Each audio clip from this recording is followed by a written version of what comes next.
Atenção, presidente Lula se manifestou na revisão da vida toda por meio da AGU. E o INSS também entrou nessa onda. Vocês sabem que a Advocacia Geral da União representa o governo como um todo.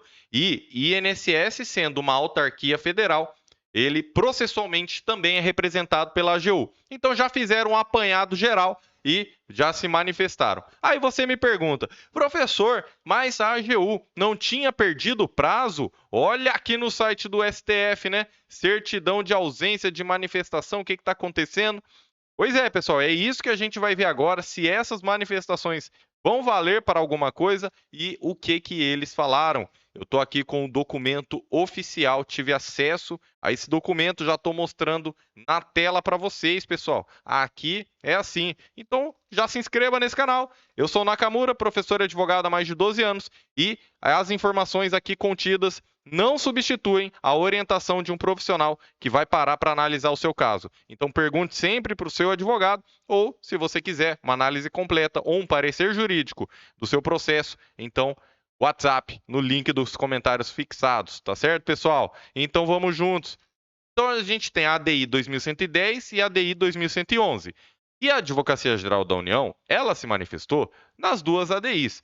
As duas manifestações são bem parecidas, para não dizer um copiou e colou, né? Tem algumas coisinhas separando ali, a gente já vai fazer esses apontamentos. Então, começando pela 2110, endereçado ao Nunes Marques, ele é o relator da ação, isso aí é tranquilo. O advogado-geral da União vem em atendimento ao despacho exarado em 3 de junho, Diário de Justiça Eletrônico 5/6, pelo ministro relator da ação direta de inconstitucionalidade, manifestar-se quanto aos embargos do IEPREV, né, na ADI 2110 e na ADI 2111, os embargos da CNTM, beleza? Tá. Pessoal, quem é um pouco mais entendido, quem é da área do direito, sabe que a fazenda pública tem aquela questão, né, de ter prazo em dobro para recorrer, prazo em quadro para contestar. Só que o STF já decidiu que em ações de controle, aqui, ó, de constitucionalidade, ó, STF, prazo, fazenda pública. Fazenda pública sendo considerada tanto a União como os estados, tá? Então, o prazo para recorrer, tá?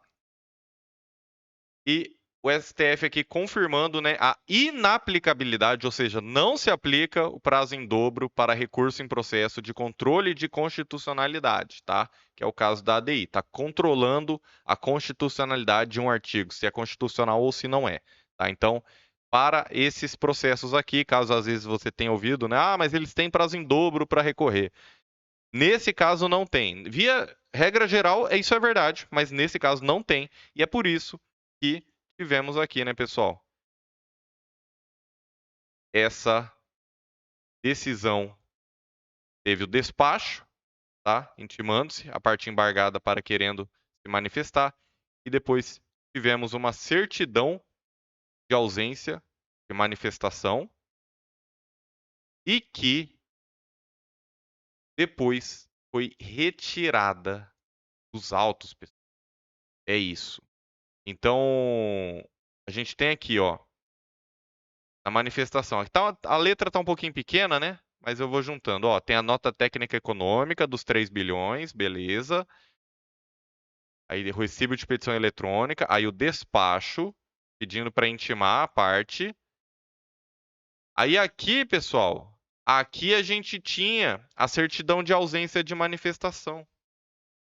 Mas ela não consta mais aqui.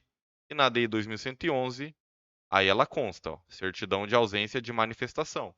Tá? Então, pode ser um erro ali, né, que não saiu essa certidão na ADI 2110, mas pelo menos aqui na ADI 2111 ela ainda consta, tá bom? Só para trazer essas informações, você pode ver que isso aqui é uma análise realmente completa. No caso dos autos, trata-se dos embargos de declaração opostos pelo IEPREV, ele traz aqui, ó, o acordo embargado, você vai ver, ó, essa é a DI 2110, essa é a DI 2111. É um copiar e colar, praticamente, pessoal. Porque as ações são muito semelhantes, elas estão sendo julgadas de forma conjunta, tá? E os embargos foram semelhantes também, né? Então, a AGU acabou juntando aqui quase que a mesma petição. No IEPREV, ela bate em cima da tecla do amicus curiae poder ou não opor embargos de declaração, a legitimidade.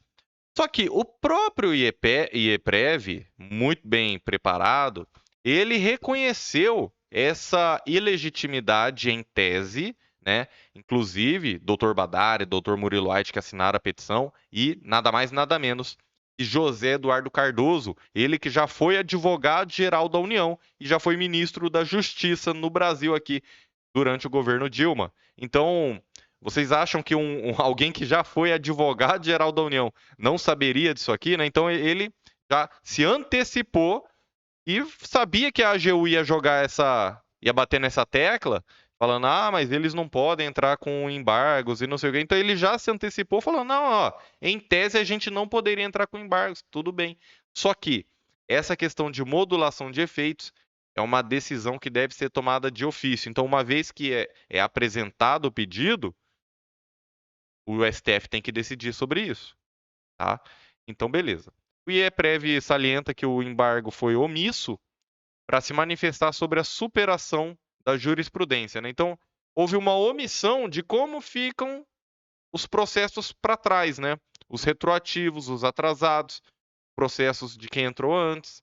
Como que fica essa questão?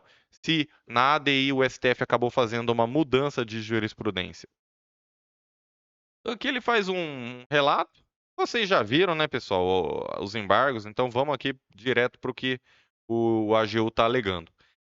Ela mostra do impacto, né, está sendo aqui 480 bilhões e não sei o quê, só que ela reconhece que o IEPREV mostrou que existe uma média de 102 mil ações, boa parte nos juizados especiais federais, ou seja, até 60 salários mínimos, e aqui ela mostra que o impacto financeiro mais provável seria de, no máximo, 3,1 bilhões de reais em 10 anos, não é por ano. E ainda que fosse por ano, é um valor bem baixo, mas em 10 anos, tá? É uma média, né, pessoal? Não quer dizer que os atrasados serão pagos em 10 anos, tá? Não parcelamento nem nada disso. Aí ele pede justamente para preservar o direito de revisão, né? Então, o que a AGU vem batendo aqui? Ela fala da ausência de intimação pessoal da parte embargada. Cumpre destacar que, não obstante a necessidade de oitiva dos embargados, não houve a prévia intimação ou abertura de visto ao advogado-geral da União. Será que não houve, pessoal? Vamos ver aqui então. Vamos ver. Ó, despacho. Despacho é uma ordem do juiz, né, no caso aqui ministro do STF, é uma decisão que não põe fim ao processo. É uma decisão que manda alguma coisa. E aqui, esse despacho, ó, ele diz o seguinte, ó, relator Nunes Marques, certo? O IEPREV, Instituto de Estudos Previdenciários, opôs embargos de declaração contra acórdão mediante o qual o plenário reconheceu parcialmente da ação. Tá. Ponto 2. Intime-se a parte embargada para querendo se manifestar. Publique-se. Então, 3 de junho saiu o despacho. E dia 5 ele foi divulgado aqui. Então, assim, falar que não teve intimação, pessoal, dia 5, publicação no Diário de Justiça Eletrônico, que manda a parte embargada. Tá, então teve sim intimação. Aí diz necessidade da intimação pessoal da Advocacia Geral da União e tudo mais. Pessoal, ainda que essa manifestação seja reconhecida, tá? Como vocês vão ver aqui e nas outras páginas, ele vai bater em cima do que ele já vem batendo, tá? Então, assim, acalma o seu coração. Claro, o ideal, o certo, é que essa manifestação seja desentranhada dos autos e não seja considerada. Mas ainda que seja, ainda que os ministros entendam que não houve intimação pessoal, mas houve, mas ainda que seja considerada essa manifestação, pessoal, não vejo muito assim muita novidade, muito o que ser alterado aqui, tá? Eles batem nas mesmas teclas de sempre. Ele fala que amicus curiae não pode opor embargos, mas isso o IEPREV já tinha se adiantado, né? Aí ele fala que não teve omissão, tá, pessoal? Na verdade, ele fala aqui, ó, o inconformismo não merece prosperar, né? Aí quando é dos aposentados é um inconformismo, né? Aí isso aqui é para acabar, né, pessoal? Falou que o Barroso, os outros ministros decidiram que essa aplicação de força cogente, né, obrigatória, não permite exceção. Só que ele não falou nada sobre os efeitos da decisão da ADI, que a gente sabe que são prospectivos, e se for, né, quando tem alteração de jurisprudência, e se for para trazer para trás essas decisões, então tem que ter a modulação de efeitos com o quórum de 2/3. Só que ele não se manifestou sobre nada. Aí, o que ele trouxe? Um trecho do voto do Zanin. Ah, tá bom então. Eu vou pular isso aqui, pessoal, vai me desculpar. Ele trouxe o trecho de quem? Do voto do Flávio Dino. Cadê o voto do ministro Alexandre de Moraes? Ah, trouxe um trecho do voto do Barroso. Cadê o voto do ministro Alexandre de Moraes aqui? Cadê o voto do Fachin? Ah, eles esqueceram de juntar, né? Isso na petição, tá, pessoal? No processo tá juntado, fica tranquilo. Eu tô falando na petição aqui da AGU. Por que não mencionou o ministro Alexandre de Moraes? Falando aqui, ó, o senhor ministro Alexandre de Moraes, ele tentando defender os aposentados, tentando fazer alguma coisa, né, pessoal? Falando, né, que o plenário já definiu essa questão no recurso extraordinário, tá? Então, aí depois vem o Zanin, aí ele quer mostrar as falas aqui do Zanin. Vocês já viram esse julgamento? Vamos pular aqui para frente. E, de novo, nos termos do voto do ministro Cristiano Zanin. Ah, que é isso, gente? Ele, ó, transcreveu aqui os votos. Basicamente isso, pessoal, porque não falou nada, ó, de modulação de efeitos de 2/3. Tá só falando que essa decisão é para todo mundo. Aqui ele coloca em negrito que a decisão do recurso extraordinário ainda não transitou em julgado, estando pendente a apreciação de embargo de declaração. Ou seja, pessoal, nem a AGU aqui está negando que pode haver uma modulação, mas provavelmente então lá nos embargos no tema 1102. Aqui a gente tem um ponto importante aqui. Ó, presta atenção. Frise-se a propósito que a decisão proferida por essa Suprema Corte no recurso extraordinário 1.276.977, que é o tema 1102, ainda não transitou em julgado. A própria AGU colocou defendendo aqui que ainda não transitou em julgado, ainda está em aberto, estando pendente a apreciação de embargos de declaração, de sorte que não se vislumbra qualquer ameaça à segurança jurídica. Ou seja, meus amigos, a própria AGU falou, ó, revisão da vida toda não acabou. Tema 1102 não transitou em julgado, está pendente de embargo de declaração.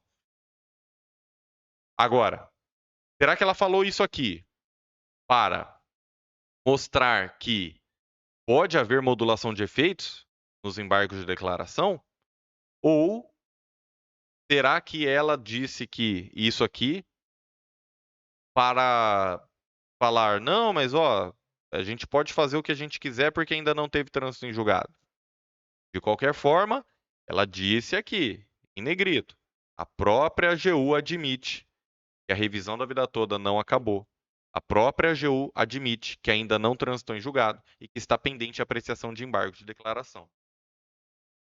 Então, aqui, ó, olha do meu café na caneca do professor Nakamura. E quem está contratando análise completa aqui no escritório está concorrendo a uma caneca, pessoal. A gente vai mandar na sua casa. Não é muita coisa, beleza? Mas é uma caneca bacana, ó. Que delícia. Café do Zé, aquele que ninguém quer. Sem açúcar, sem adoçante, meus amigos. Aqui o homem é brabo. E beleza, ele fala do tema 334, fala que não se presta a amparar a pretensão da embargante, porque esse tema 334 ele se limita a assegurar, em homenagem ao direito adquirido, o cálculo de benefício de aposentadoria, de acordo com a legislação da época, dos preenchimentos dos requisitos para sua concessão. Ou seja, meus amigos, ele falou que não, mas ele descreveu exatamente o que a gente quer. E ele continua: não se trata, portanto, de viabilizar direito de opção por regra mais favorável em fase de uma norma transitória. Sabe quando você vai tentar negar alguma coisa e você acaba só concordando com a outra pessoa? Sabe? Quando você vai tentar argumentar, mas daí tudo que sai da boca, você acabou concordando com a pessoa? É exatamente isso, AGU. É exatamente isso. Aqui, né? Em homenagem ao direito adquirido, resguardar o direito ao cálculo de aposentadoria do preenchimento dos requisitos. É. Aí. Vamos junto, pessoal. Vamos junto, que a AGU tá querendo ajudar aqui. Tô brincando, é claro que ela não quer ajudar, né, pessoal? Não... Beleza. Aí ela continua falando do risco de colapso. Ah, de novo, AGU? De novo essa historinha? Ah, meus amigos. Eu vou adentrar esse tema aqui porque você precisa saber o que está sendo juntado na revisão da vida toda. Mas, ó, eu vou ler com cara feia, mais feia que o normal. Ó, o que é isso aqui? AGU? De novo? De novo? Nota técnica? De novo, você quer falar aqui impacto administrativo operacional? Conforme apontado pelo Nunes Marques, o certo é que se estima em dezenas de milhões de pedidos administrativos de revisão. Ah, gente, eu vou embora. Ah, acabou. Que isso? Que isso? Dezenas de milhões de pedidos administrativos de revisão? Rapaz, 100 mil processos judiciais. Eu arrisco dizer que os pedidos administrativos de revisão da vida toda são menores, né? O número é menor do que o de processo judicial. Eu arrisco dizer. Porque o advogado que está minimamente preparado, ele já entrou na via judicial. Ele sabe que na via administrativa não ia ser concedido, ele conhece a jurisprudência dos tribunais, dizendo que para a revisão de benefício você não precisa entrar antes na via administrativa. Então, o advogado que tem um mínimo de preparo, nem que seja aquele advogado que é de outras áreas e quis surfar a onda da revisão da vida toda. O mínimo de preparo ele já entrou na via judicial direto. O que pode ocorrer é algumas pessoas, por conta própria, procurarem o INSS para fazer um pedido de revisão. Aí tudo bem. Não vai sair, não vai dar em nada, mas a pessoa não tem o conhecimento de um advogado. Ela achou que ia dar alguma coisa. E a gente entrando, eu acredito, aí é uma tese que eu estou defendendo, tá? Para quem fez esse pedido na via administrativa, para você resguardar o seu direito adquirido, porque você provocou o INSS. Provocar no sentido de assim, você entrou com o pedido, mesmo que seja negado, mas utilizar essa data, inclusive até para retroativos e tudo mais. Mas isso eu posso falar em outro vídeo, isso é uma tese minha. Não estou falando que é o que vai acontecer, tá? Mas o advogado bom é aquele advogado combatente, que cria teses, que defende a sua tese, e como essa tese da revisão da vida toda que chegou aqui ao STF. Aí ele coloca uma nota técnica dizendo do risco de colapso do INSS, do Poder Judiciário e do Judiciário Federal. Entre 99 e 2019, 50 milhões de benefícios foram concedidos. E aí? E aí? Tá falando que 50 milhões de benefícios vão ter direito? Rapaz. Meus amigos, toma um ar aí. Eu sei que você tá. Você deve estar vermelho de raiva que eu tô vendo você daqui. Não é nem. O pessoal já não tá nem triste nem preocupado. Tá? É com raiva. Tá? É com raiva do AGU, que representa o Lula e representa o INSS, ter coragem de, a essa altura do campeonato, trazer essas notas técnicas que não estão fundamentadas, pessoal. Porque você tira uns números do chapéu, tira aqui, ó, atrás da orelha, aqui, opa, saiu um número aqui. Piora, gente. Piora. Sabe por que piora? Olha aqui, o primeiro estudo realizado em 2020 falou em 46 bilhões de reais. O segundo estudo, em 2022, falou em 360 bilhões de reais. Só que ele mesmo admite que fala sobre benefícios ativos, cessados, suspensos e sem observar o prazo decadencial. Ou seja, se você está considerando nos números o impacto econômico de processos de pessoas sem observar o prazo decadencial, você já está admitindo a não incidência da decadência, meus amigos. Porque senão, você teria que fazer os cálculos já considerando, falou, ó, tem esses benefícios aqui, só que eles têm a decadência, então eles não vão entrar no cálculo. Mas o governo está se preparando já para pagar até sem observar o prazo decadencial. Não estou falando que caiu a decadência para todo mundo, não estou falando. Eu estou falando um raciocínio lógico. Se a AGU está trazendo esses números, considerando até benefícios cessados, gente, benefícios cessados, isso aqui já está fora do julgamento. Só que os ministros já foram unânimes. Ah, é uma má-fé muito grande. E no terceiro estudo, elaborado mais recentemente, esse aqui não tem desculpa, né? Então agora é um dado mais recente, já se mostrou, né, os casos reais decorrentes de ações judiciais, condenado a processar os cálculos da revisão. Aí ele fala que os pedidos judiciais de revisão da vida toda aumentaram. Pensão por morte aumentou 41% em média. Então quem recebe pensão por morte vai ganhar mais 41% em média, né? Vai ter pessoas que vai ganhar 20%, vai ter pessoas que vai ganhar 60% a mais. Auxílio doença, 30%. Auxílio doença é uma minoria, gente. Aposentadoria por invalidez, um aumento de média, 27%. Aposentadoria por idade, 65% de média. Aposentadoria por tempo de contribuição, 14%, porque às vezes ela dá para enquadrar em outra regra. E aposentadoria especial, 4,81%. Mas aí que tá. Isso não condiz com a realidade. Ele pegou alguns processos, ele não pegou todos os processos. E ele fala que o custo financeiro atual seria de quase 70 bilhões de reais. Só que ele fala que mesmo fazendo revisão de metade dos benefícios ativos, seria então 35 bilhões de reais. Opa, já diminuiu, né? 35 bilhões por ano. Aí ele traz uma fala do Luiz Roberto Barroso em negrito. Ele fala assim, ó: nós também temos que zelar pelo que consideramos a integridade do sistema, senão perdem tudo. Concordo, pessoal. Respeitosamente, não concordo.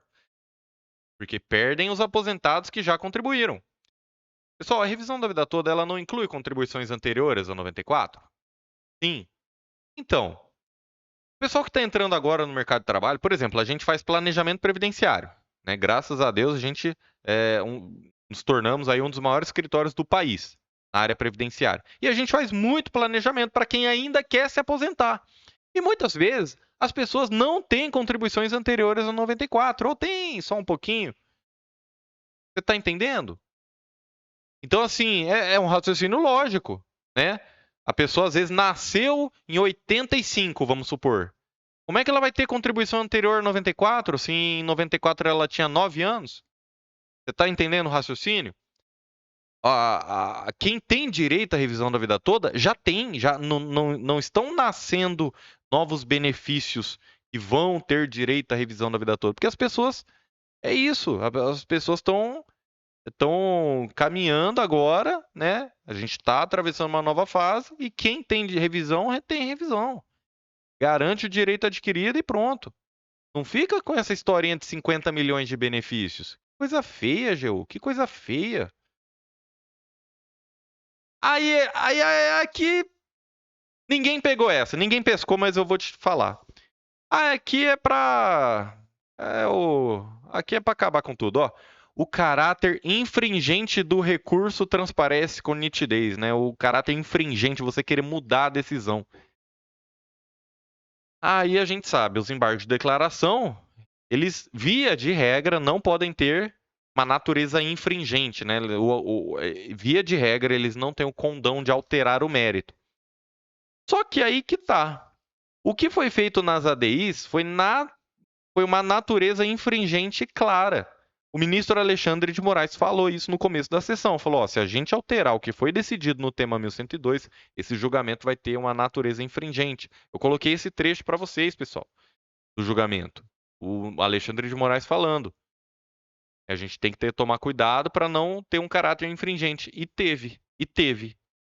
E afetou diretamente a revisão da vida toda. Aí agora quer falar que esses embargos têm caráter infringente? Sendo que o que foi feito nas ADIs é a natureza infringente por si só? Ah, que é isso, pessoal? Vamos seguindo. Aí ele fala que não tem omissão nem contradição e traz aqui alguns julgados genéricos, tá? Genéricos, não tem nada a ver específico sobre a revisão da vida toda. Ele quer que seja aceita essa manifestação, quer o não conhecimento dos embargos e, no mérito, a sua rejeição. Aí chegou tarde, né? Chegou tarde, AGU. E nos embargos aqui da ADI 2111, eu não quero te cansar, pessoal, mas é basicamente a mesma coisa, tá? Ele bateu em cima de algumas teclas aqui. Ó, trouxe voto do Dino, do Barroso, trouxe o mesmo diálogo, tá? Então, mesma coisa aqui, tá? Impacto econômico, ó, primeiro estudo, segundo estudo, terceiro estudo, mesma coisa da outra petição, tá?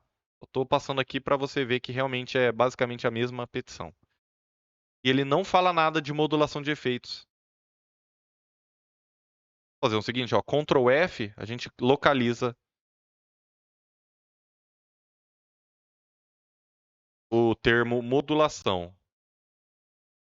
Ele fala uma vez de modulação de efeitos. Aqui, pessoal. Olha, o voto do Zanin, ele falou assim, pedindo vênia ao ministro Nunes Marques e Alexandre de Moraes, divirjo ao entendimento acima, porque compreendo que a declaração dessa constitucionalidade ou é prejudicial à tese ou ao menos impacta na modulação de efeitos da decisão. Então, até o Zanin falou que pode sim ter modulação de efeitos. A segunda menção à modulação de efeitos